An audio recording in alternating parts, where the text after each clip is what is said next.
This interview is for information only and should not be considered as investment advice or a recommendation to buy shares in the company featured. Welcome to this Stock Box interview.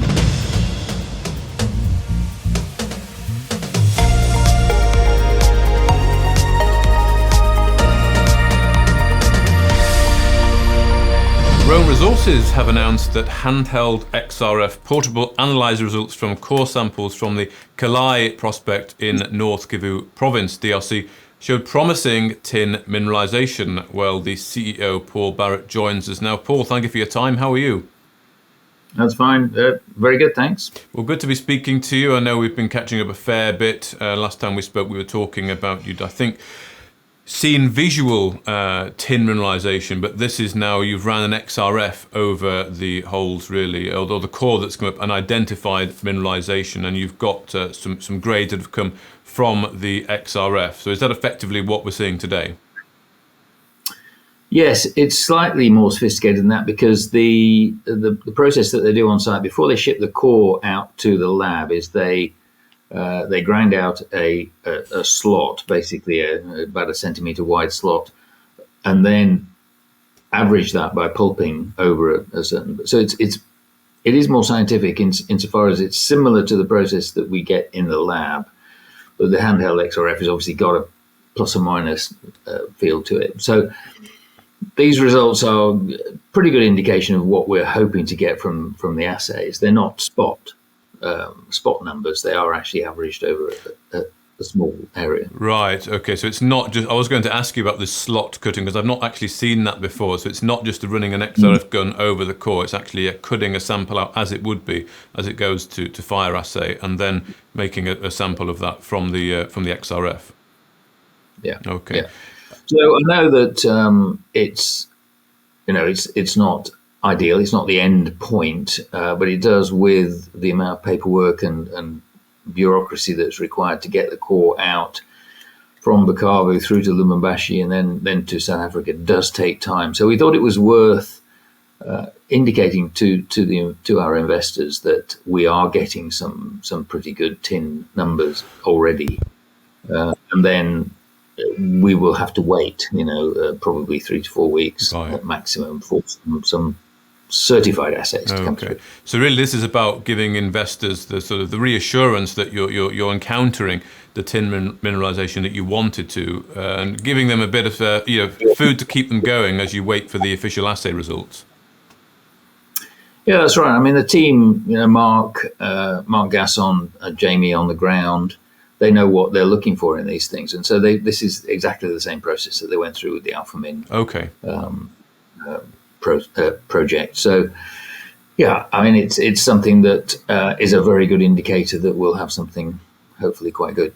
Okay, so got to wait about 3-4 weeks or so for those assays to come back from these initial holes. But just from the XRF there, some of those numbers that you've seen, so you've got sort of 1.5 meters at 3.1%, 10 meters maximum out at 5.3.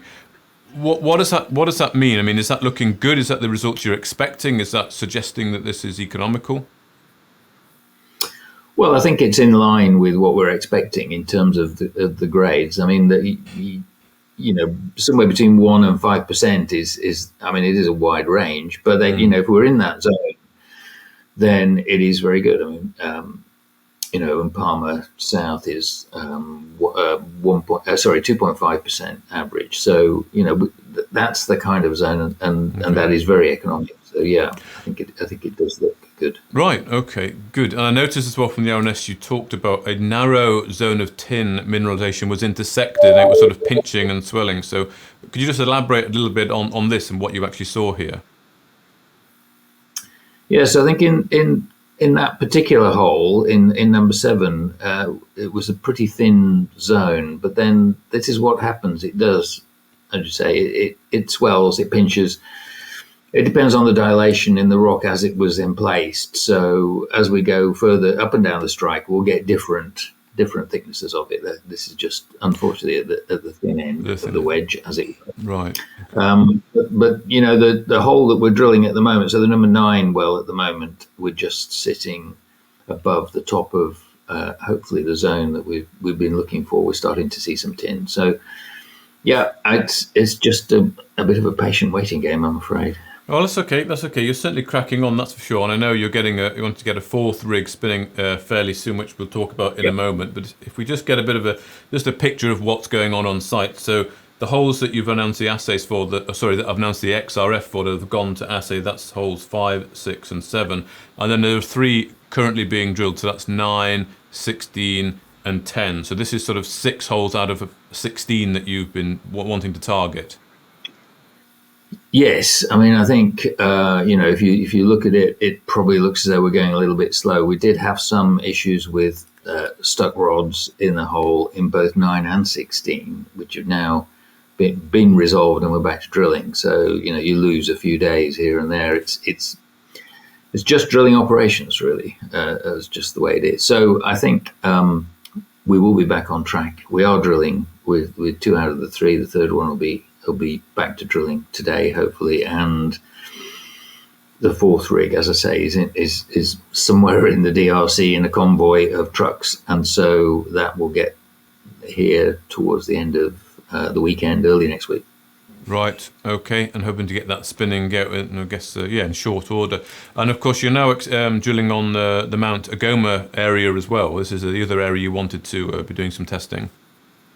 That's right. So Montegoma's an interesting one because with the copper and zinc near surface and the tin deeper, these holes are going to be deeper. We're really only drilling 160, 170 meters maximum on Kalai, but we're going 300 on some of the deeper holes in Montegoma to try and get the full sequence. Okay. So yeah, that'll be pretty interesting when we get there. Good. Okay. And just in terms of how the drilling is going, you've mentioned a few sort of stuck rods, but this is nothing sort of out of the ordinary. The drills are performing as you expected, and things are sort of as best as they can be on track.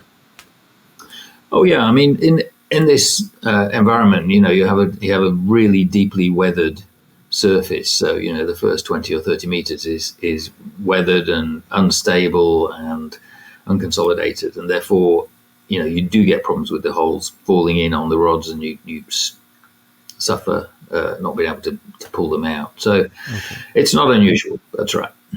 Okay, but from your point of view, things are going okay. You are encouraged, as you said, by what you've seen so far, on track to be getting those holes completed before year end. Yes, that's right. So everything's going. When this fourth rig is operational next week, Mark and I are going to go out to the site and kind of push them along a bit and see where we get to. But yeah, I mean, it's on track. Excellent. Good. Well, I hope we can indeed catch up when you go on site, maybe meet Mark as well, and just get a sense of what it's like on the ground and how things are performing. But for now, thank you very much. Paul Barrett, CEO, Rome Resources. Thank you. If you enjoyed this interview, then give us a thumbs up, a like or a retweet. Subscribe to us on YouTube or follow us on Twitter and hit that notification bell to be the first to know when we release new content. There's loads of great content on our website too, across all our programs at stockboxmedia.com. Thank you for watching.